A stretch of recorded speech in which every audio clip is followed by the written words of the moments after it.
Hey everybody, I'm here today to show you and tell you how to remove highlighter easily. This will be a full tutorial, so let's get right into the video. As you can see right here, I have a highlighter, and I'm going to put the highlighter on this sheet of paper, and then I'm going to remove it, which is a very, very useful strategy if you've highlighted something and you don't want the highlighter to be there, okay? Now, it's going to look as good as possible. Is it going to be absolutely perfect? Probably not. It all depends on the highlighter and the lemon juice that you're using, which I'll go over in a moment. But, you know, you're going to try your hardest to make it basically as least noticeable as possible. So let's get right into the video. All that I have here is some lemon juice, okay? And you can use an actual lemon or lemon juice. I've seen people take literally a lemon and rub it onto the paper, and that works well too, but I'm going to use lemon juice. And I'm going to use a Q-tip. You can use a Q-tip, you can use cotton balls, anything that will allow you to get the lemon juice and transfer onto the paper softly. You don't want to deteriorate the paper, you want to transfer it softly. So let's do this, okay? We're going to open the highlighter, just like this, and I'm just going to place a single line of highlighter on the paper, just like that. Just a nice horizontal line. As you can see, there's a highlighter right there. And what you want to do is, you want to try and do this before it dries. It's going to give you the best chance at removing it as much as possible and making it as least noticeable as possible. So what we're going to do is we're going to take the Q-tip, put it in the lemon juice. You don't need a lot, so I'm just going to sort of dampen it out a little bit like that so it's barely moist. And then I'm just going to rub it gently on that highlighter spot. Okay, gently on that highlighter spot. As you can see, watch what's going to happen. We're slowly, we are lessening the amount of highlighter on there. We're removing it, as you can see. Okay, so you can start to see. I know it's hard to tell because of the lighting, but just give me a moment and I'll show you what it looks like. I'm going to use my hand just to dry it off a bit.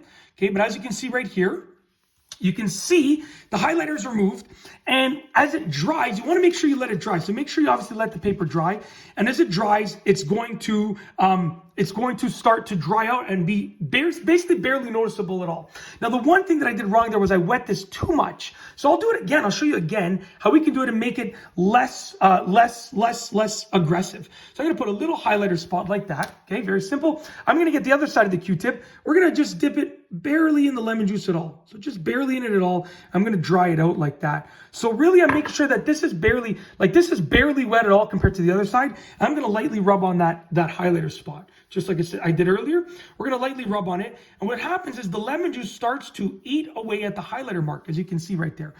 It's becoming less and less noticeable, okay? I'm going to just dab it on like that. And as you can see, the highlighter mark is gone, okay? Now, you're going to let it dry. And when it dries, this darkness over here is going to go away. I did another example. And as you can see up here, the highlighter, I didn't take off as much highlighter, but when it dried, like, look, the paper is not dark where the highlighter was. The mark is still slightly there, but I wasn't as aggressive as here. So when I did this method, you know, the highlighter came off completely, and as it dries, it should dry nicely. There might be just the slightest mark on the paper, but like I said, it depends. If you're using a highlight, this is like a fresh highlighter that just puts on really, really good marks.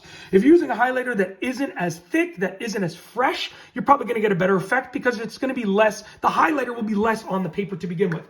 But that's it. It's a very, very easy, simple method for removing highlighter. You can easily get rid of the highlighter on the paper. And the good thing is when it dries, you can also do a second pass. So let's say that it dried and you're not happy with it. You can do a very, very light second pass to sort of remove the highlighter even more. And that's what I would recommend to do it, to get it to the point where you want the least amount of highlighter as possible. But don't be aggressive to the point where you're going to rip through the paper. Now, like I showed you right there, it's all dark because I just put the lemon juice on it. However, when it dries up, it's going to be like it was before. That darkness is going to go away.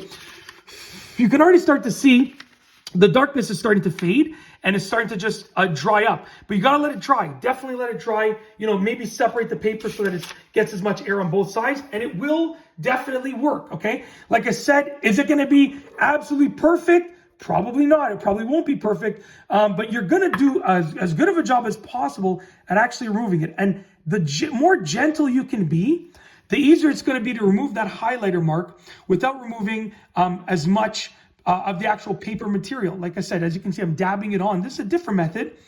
Dabbing it on, the highlighter is being removed, and I'm actually not damaging the paper at all. When this paper dries with this, I've never used the dabbing method, to be honest with you.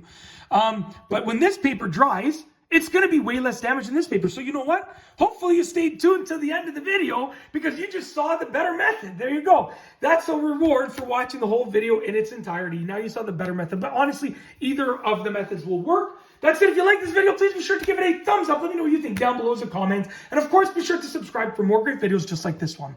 And that's all I have for you today. Thanks for watching.